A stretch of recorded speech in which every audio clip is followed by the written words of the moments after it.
En el nombre del Padre, y del Hijo, y del Espíritu Santo. Amén. 4 de diciembre del 2022, segundo domingo de Adviento. Queridos hermanos, el Evangelio de este segundo domingo de Adviento dice que en aquellos días apareció Juan el Bautista predicando en el desierto de Judea, diciendo: «Convertíos, porque el reino de los cielos está cerca». Este es aquel de quien habló el profeta Isaías cuando dijo: «Voz del que clama en el desierto, preparad el camino del Señor, enderezad sus sendas». Juan iba vestido de pelo de camello, con un cinturón de cuero a la cintura, y se alimentaba de langostas y miel silvestre. Venían a él de Jerusalén, de toda Judea y de la región del Jordán, y confesando sus pecados se hacían bautizar por él en el río Jordán. Como viera a muchos fariseos y saduceos venir a su bautismo, les dijo: «Raza de víboras, ¿quién os enseñó a huir de la ira que se acerca? Haced frutos dignos de conversión, y no os hagáis ilusiones, diciéndoos: tenemos a Abraham por padre. Porque yo os digo que Dios puede hacer hijos de Abraham de estas piedras.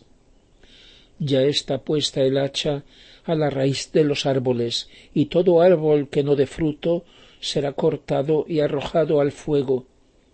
Yo os bautizo en agua para la penitencia, pero aquel que viene después de mí es más potente que yo, y no soy digno ni siquiera de llevarle las sandalias. Él os bautizará en Espíritu Santo y fuego. Tiene ya en la mano el bieldo, limpiará su era y recogerá el trigo en su granero, pero quemará la paja en un fuego inextinguible». Mis queridos hermanos, nos preparamos en este tiempo de Adviento a celebrar la Navidad del Señor, su nacimiento como Redentor. Pero en el credo decimos que de nuevo vendrá con gloria a juzgar a los vivos y a los muertos, y su reino no tendrá fin. Son, por tanto, dos las venidas del Señor.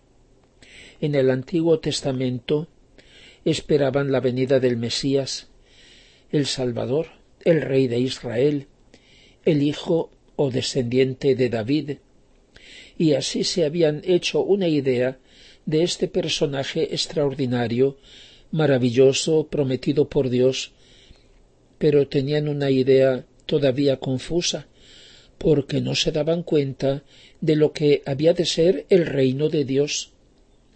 El mismo Juan Bautista, que ya lo anunciaba presente y lo mostraba: «Ese es el Cordero de Dios», aún no tenía una idea del todo clara de lo que el Señor había de hacer.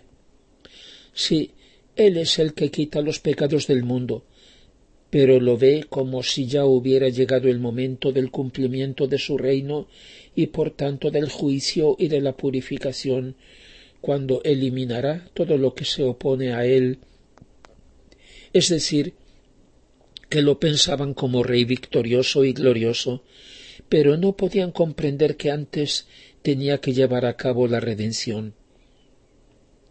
El profeta Isaías había hablado de él como el siervo de Yahvé, el varón de dolores que bien conoce el sufrir, y describe la pasión, así como la describen algunos salmos.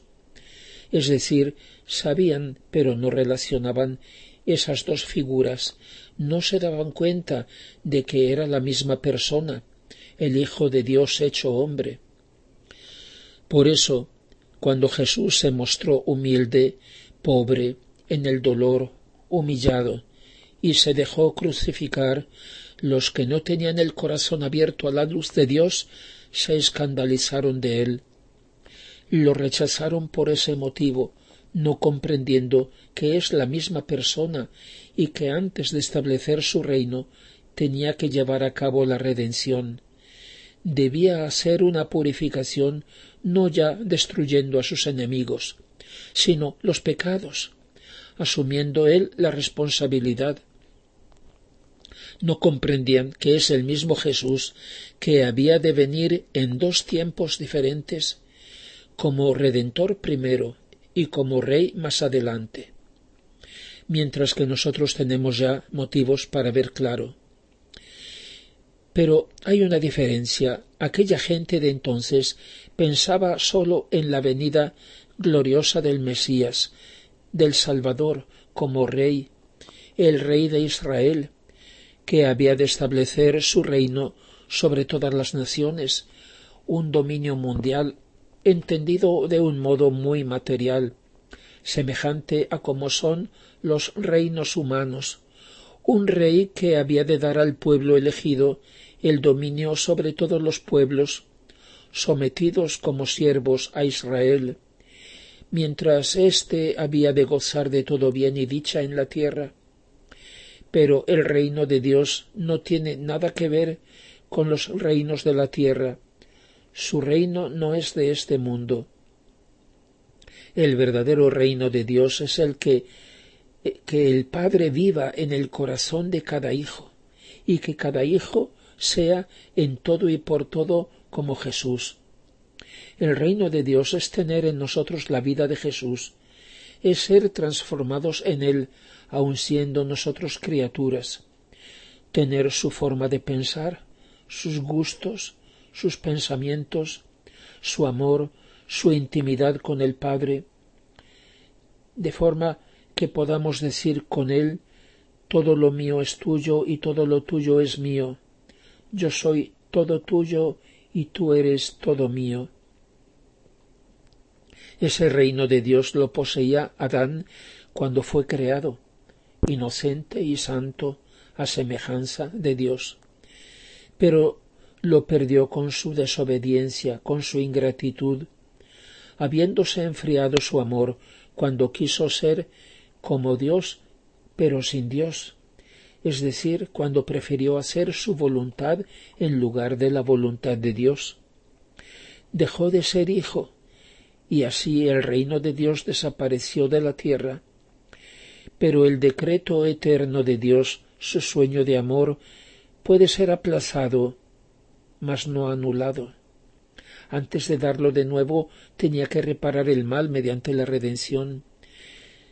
El puente de la justicia o santidad que debe unir a Dios y al hombre, interrumpido por la injusticia del pecado, había de ser reparado para que por él pudiera pasar la misericordia y circular de nuevo el amor. Ese reino ha estado de nuevo en la tierra, cuando en la tierra vivieron Jesús y María, la Inmaculada, la Toda Santa. En ellos era realidad viva el reino de Dios. Pero cuando terminó su misión de redención en la tierra, ¿qué quedó? El Señor dejó los medios para aplicar la redención y la promesa del reino.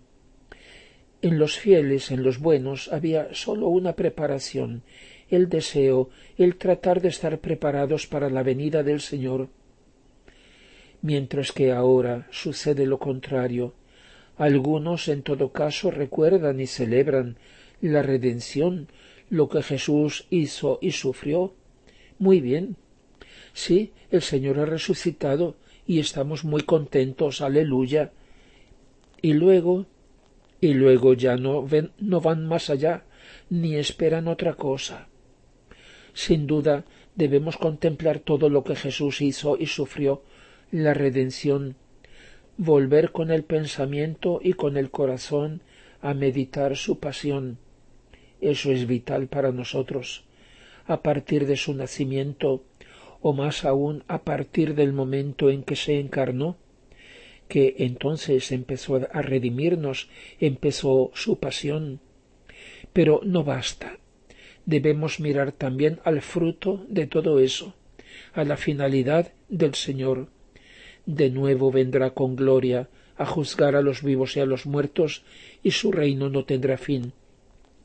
El reino que el Señor nos ha enseñado a pedir que venga a la tierra y que se ha de formar en nuestros corazones.